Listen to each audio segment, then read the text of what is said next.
लेकिन आज देश में क्या हो रहा है आप जानते हैं ना इस बात को। आज जो कुछ भी हो रहा है, देखिए हमारा एक नैतिक उत्तरदायित्व इसलिए भी बनता है क्योंकि इस एसएससी एग्जाम के लिए जितने भी बच्चे तैयारी कर रहे हैं, तो हमसे सबसे ज़्यादा बच्चे पढ़ते हैं। एसएससी का सबसे ज़्यादा लाइव बच्चा कहीं पर है तो वो यहाँ पर है। तो एक नैतिक उत्तरदायित्व यानी कि उन बहुत सारे बच्चों ने अपने भविष्य की उम्मीद वो किससे लगा रखी होगी, वो हमसे लगा रखी है। लेकिन दोस्त, जब हम पढ़ा रहे हैं और अगर कोई स्टूडेंट हमसे ये पूछ ले कि आप जो पढ़ा रहे हैं क्या गारंटी है इस बात की कि एग्ज़ाम में जितना अभी चल रहा है कोई ट्रांसपेरेंसी नहीं है, कोई जवाबदेही नहीं है, बहुत सारी जितनी भी गड़बड़ी स्टूडेंट्स को फेस करनी पड़ रही है, क्या इस सब का जवाब भी तुम्हारे पास में है?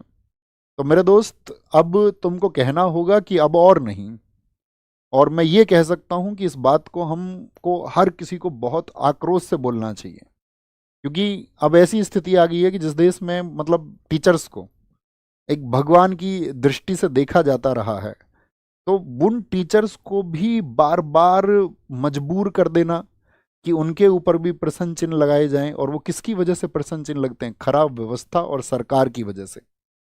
सरकार की वजह से। तो एक अध्यापक सिर्फ बच्चों को पढ़ाने के लिए नहीं है, कोई भी एक अध्यापक उन बच्चों के अभिभावक की तरह है, जो सिर्फ उनको ये नहीं है कि किताबों का पाठ पढ़ाता है और वो किताबों का पाठ पढ़ाते रहने से बात बनेगी भी नहीं दोस्त, क्योंकि गड़बड़ी होती रहेंगी आप सबके सामने। क्योंकि ये एक ऐसा वक्त है कि शायद जिसमें हमको इतिहास लिखना होगा। एक उबाल तुम सब लोगों को अपने अंदर पैदा करना होगा और वो चीज़ें तुमको सपोर्ट करनी होंगी, हमेशा करनी होंगी, क्योंकि एक बोर्ड एसएससी आप सबके जीवन से लगातार खेलने का काम कर रहा है। आज इतने ज़्यादा भ्रष्टाचार में वो फंस चुका है, इतनी ज़्यादा लापरवाही हो चुकी है, और सारी गड़बड़ियां जो भी हैं वो तुम सबके सामने है कि कितना अन्याय बच्चों के सामने हो रहा है, बच्चों के साथ हो रहा है। बच्चा एग्जाम सेंटर पर यहाँ बैठा हुआ है, साइड में डीजे पे सॉन्ग चल रहे हैं। एक जगह तो सेंटर ऐसा बना दिया गया है, मुश्किल से 50 गज जगह होगी, उसके चारों तरफ कूड़े का ढेर है। आज ही सुबह आपका सिलेक्शन पोस्ट के एग्ज़ाम में जो आपका गुड़गांव की एक लैब है, ठीक है, उसको मतलब एकदम से वहाँ पर पाया गया है कि वहाँ पर हैकिंग हो रही है। तो ये जो एडिक्विटी है, इसका सिस्टम ऐसा है कि जिसको बहुत आसानी से हैक कर लिया जा रहा है। दिल्ली में आपका पवन गंगा एक लैब है, उसको आज वहाँ पर हैकिंग पकड़ी गई है, ठीक है, उसको रेस्टिकेट करके नए 3 सेंटर्स बना रहे हैं। तो बच्चों क्या बेवकूफ़ समझ रहे हो? ऐसे किसी व्यक्ति के हाथ में जिम्मेदारी दे दोगे कि जिसका सिस्टम कोई भी हैक कर सकता है।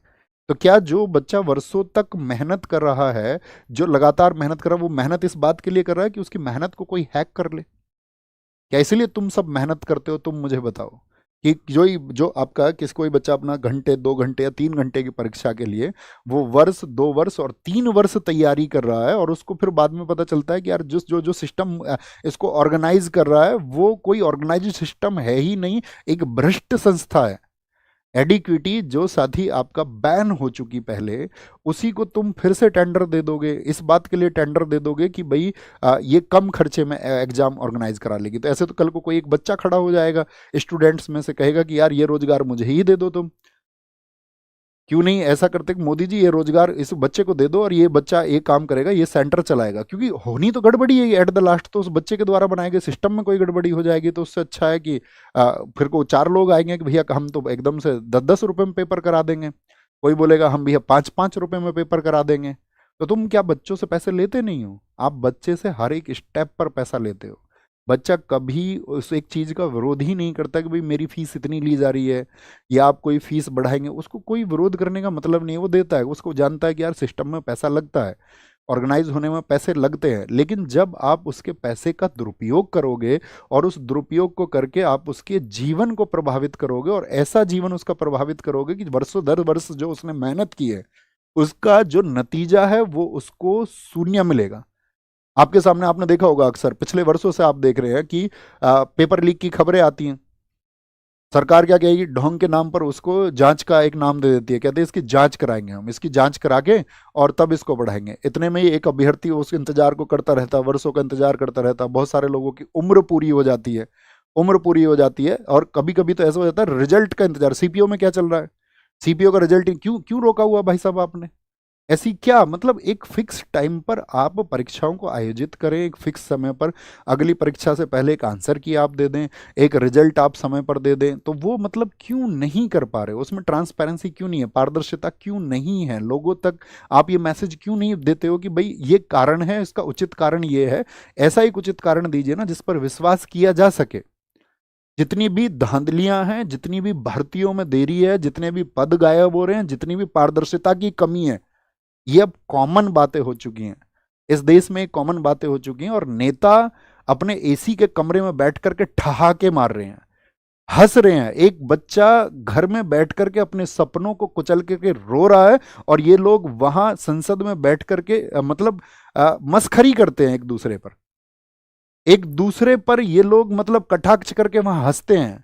बच्चे किसी को टैग कर देंगे ट्विटर पर तो तब नेताओं को पता चलता है कि इस देश में चल क्या रहा है, कि मुझे इस बच्चों के पक्ष में सदन में बोलना है या नहीं बोलना। कभी कभार बहुत बच्चे ट्वीट कर देंगे किसी को टैग कर करके, तो नेताओं को सुध आ जाती है कि हाँ ठीक है ये सही मुद्दा है, इस पर बहुत सारे बच्चों का जन आक्रोश है और इस पे बच्चे आक्रोशित है, तो इस पक्ष में मुझे बोलना चाहिए। लेकिन फिर वही बात आपका एक समय के बाद में नहीं सुनी जाती है। अभी आप देखिए कितना बोला गया रेलवे रिफॉर्म्स को लेकर के, तो नहीं सुना किसी ने।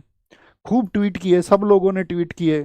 तो हम सिर्फ एक सवाल पूछना चाहते हैं कि क्या ये मतलब ऐसे न्यू इंडिया को हम चाहते थे? क्या ये सही में न्यू इंडिया है जहां ऐसी स्थिति आ गई है कि सात छात्र वर्ग इस देश में सड़कों पर बैठने के लिए सोच रहा है, जहां पर छात्र हर पल ये सोच रहा है कि मेरा भविष्य सुनिश्चित होगा भी या नहीं भी होगा? क्या जो मैं तैयारी कर रहा हूं इसको एक दिशा मैं दे भी पाऊंगा? क्या मैं सफल हो भी पाऊंगा? क्या इसी न्यू इंडिया की संकल्पना हम करते हैं दोस्त? आप बताइए मुझे। क्योंकि आप परीक्षा नहीं ले रहे हैं सिर्फ, और परीक्षा लेके उसके बाद में जब बच्चा धांधली, हैकिंग, किसी भी फर्जी कोई भी एंट्री करा लेना, पैसे वाले बच्चों की, कहीं पर भी ये सुनने में आया, कहीं पर भी आपका किसी खराब व्यवस्था को आप लोगों ने जिम्मेदारी दे दी बिना किसी जांच पड़ताल के। क्या ये एक बच्चे के विश्वास का कत्ल नहीं है? जो विश्वास वो इस देश के प्रति रखता है, इस देश के उन सर्वे सर्वाओं के प्रति रखता है कि हाँ वो लोग हमारे लिए कुछ सोचेंगे, क्योंकि हम इस देश के बच्चे, हम सुनते आए कि जिस ओर जवानी चलती है उस ओर जमाना चलता है। लेकिन ये भारत क्यों नहीं चल रहा है उस जवानी के लिए?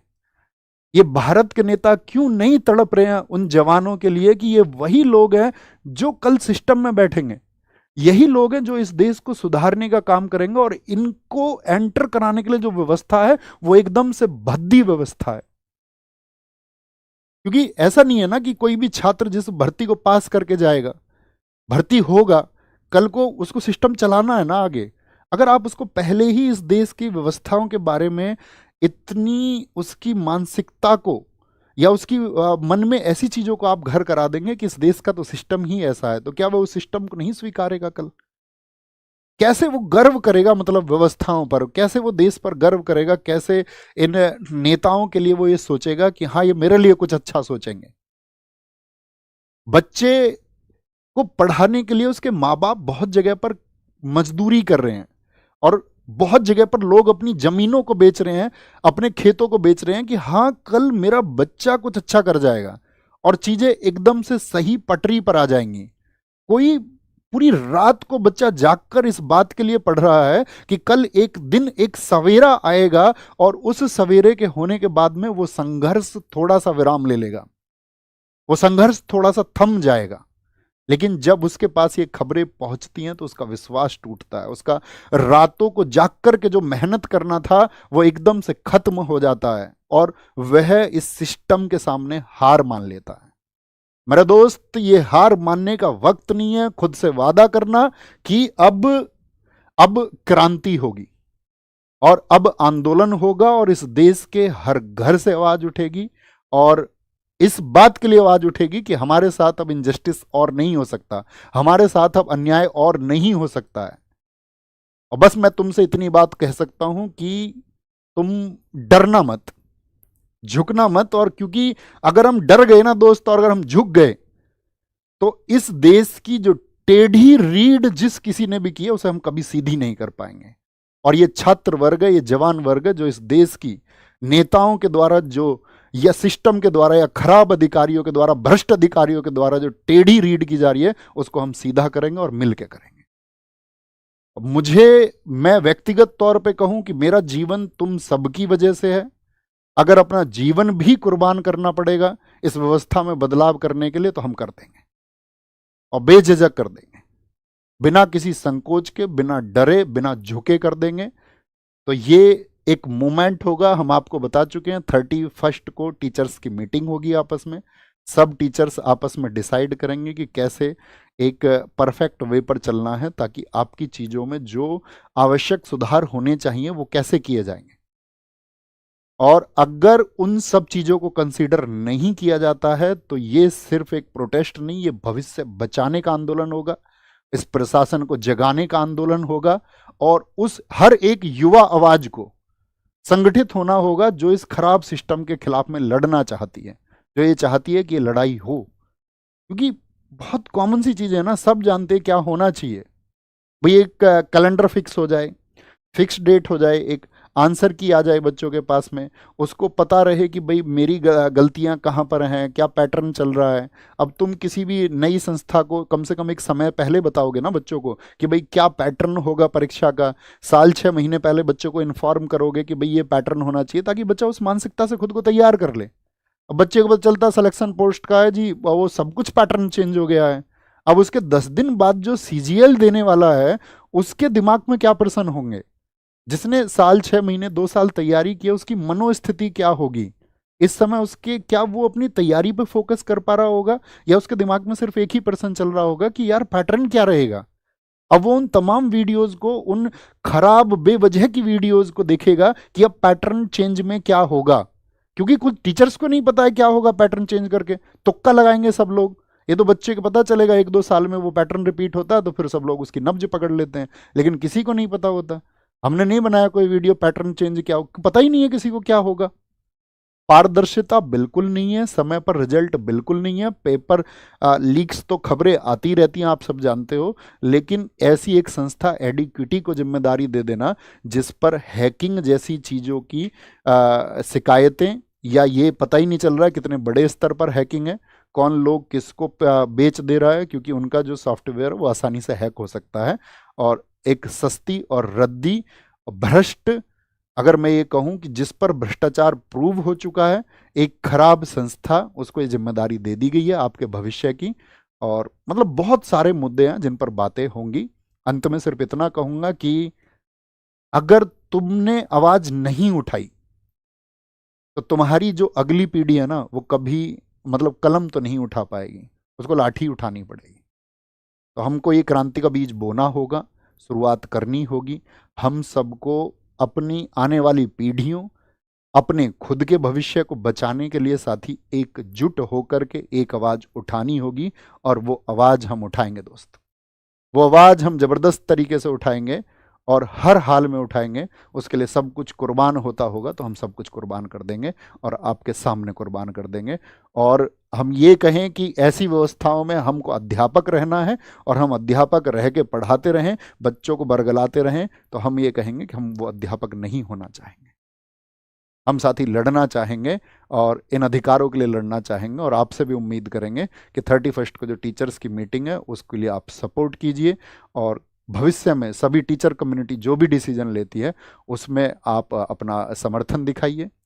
उन लोगों को अगर कोई ऐसा नहीं है कि किसी को जाकर के आप काउंटर करने लगें, सब लोगों का विश्वास बनिए, उन सब टीचर्स को ताकत दीजिए, उनको ताकत महसूस करवाइए कि हम आपके साथ हैं इसमें, और जो कुछ भी होगा वो सब कुछ करेंगे, सब कुछ करेंगे, सब कुछ करेंगे। ये आप आने वाले समय में देखोगे कि हम आपके लिए क्या करेंगे।